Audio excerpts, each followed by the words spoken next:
Have you heard there's going to be a reboot of the popular TV series The Office? Oh my God! Okay, it's happening! In the US, The Office was really a cultural phenomenon. Even though the first two seasons didn't garner that much popularity or whatnot, it's become pervasive not just throughout the US, but there's a version in India, for example. Regardless of how you feel about reboots, they're really all the rage today, from Karate Kid to Hawaii Five-0. Think if The Office were made today that it would feature people working from home? I think it might need to from a realism perspective, but I can't imagine that the show would be quite as funny if we only saw Zoom tiles of the various characters. Working from home, is it a good thing? I mean, you can ask the question, but it's almost a moot point because whether you like it or not, it's going to be here to some degree. It's true. I think if you compare it to other events or developments in the world, I think there's some parallels to AI. There's some people that love it and embrace it. There's some people that hate it and think it's going to be the scourge or even the downfall of our civilization. I don't think folks are saying that working from home is going to lead to the downfall of our civilization, but it certainly has brought up elements not only of productivity, but also Elon Musk raises the issue of being a moral one. I'm a big believer that people are more productive when they're in person. I kind of think that the whole notion of work from home is a bit like the fake Marie Antoinette quote, "Let them eat cake." It's like, really, you're going to work from home and you're going to make everyone else who made your car come work in the factory? You're going to make the people who make your food that gets delivered, that they can't work from home, but you can? Does that seem morally right?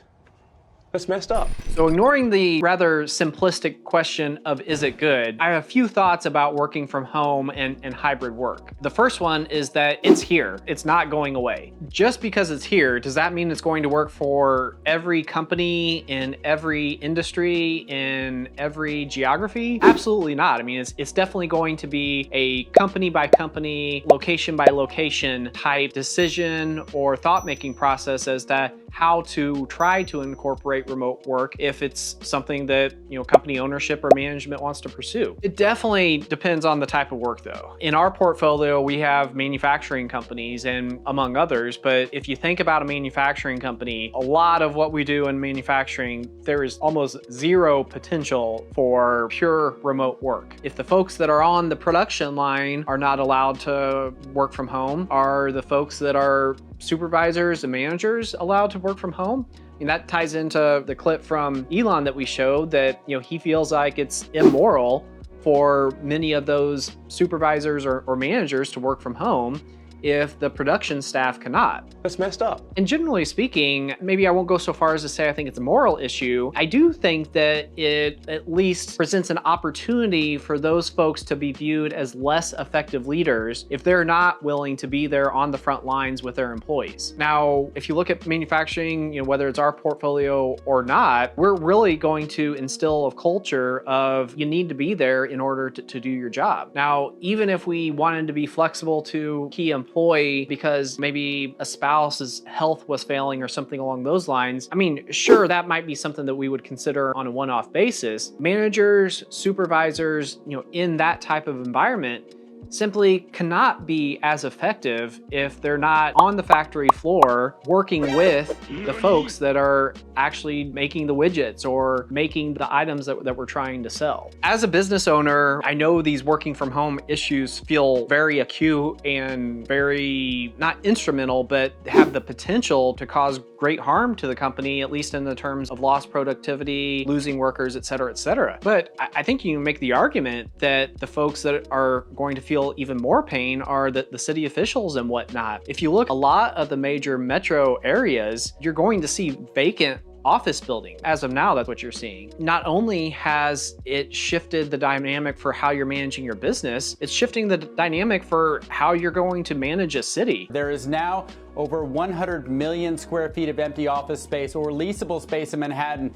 So that is equal to 40 Empire State Buildings of vacant space now. You have all of this office space that's been developed that wasn't taking into account the fact that there might be a shift towards remote work, and it's really put a lot of property owners in a very precarious position. Now, I know I'm just a sample size of one, but I think it's at least somewhat informative or illustrative to think about how remote work would work for me. So much of what I do is on the phone. Just as an example, I was at a Scouts meeting with my son last night, and he's 7, and they asked, what do your parents do? And my son said, well, he's on the phone a lot and he's on the computer a lot. And I had to say that that's really true. I am on the phone a lot. And typically when I'm on the phone, might be on with somebody in Minneapolis and Chicago and Miami all at the same time. Those phone calls, it doesn't matter if I'm in the office or if I'm at home or if I'm at a Starbucks, for example. In those circumstances, whenever you really are interacting with people all over the world and not so much with your local team,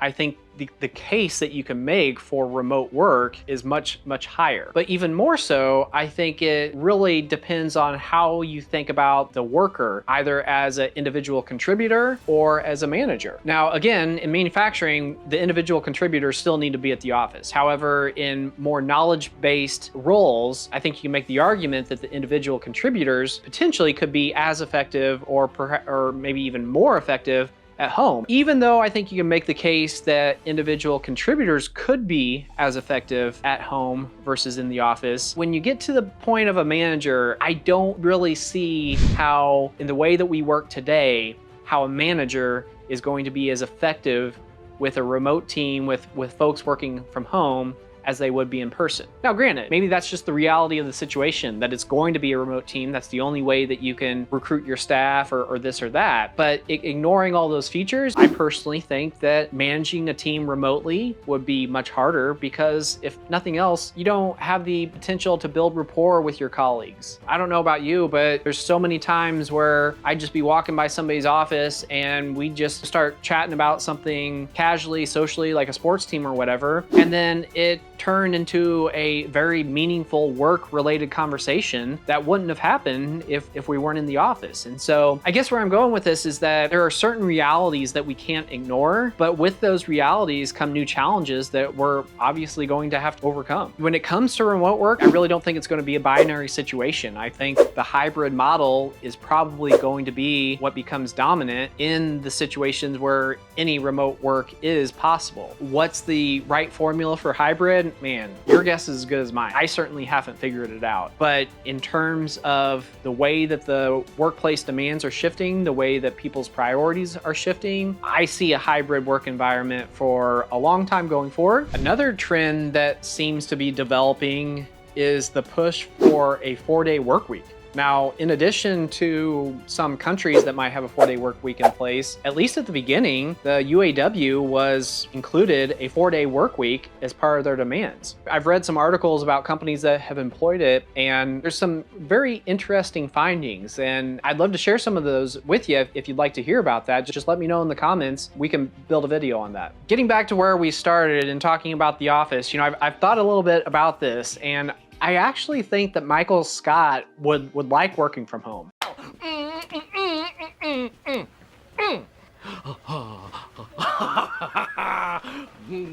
How I think about Michael Scott in the office, not completely, but one aspect is, man, I feel like his favorite time was whenever he was behind the camera, talking about his management philosophies or whatever. If you'd like to talk more about working from home or any of the other topics we've talked about in these videos, please email me. Would love to hear from you. And as always, like and subscribe.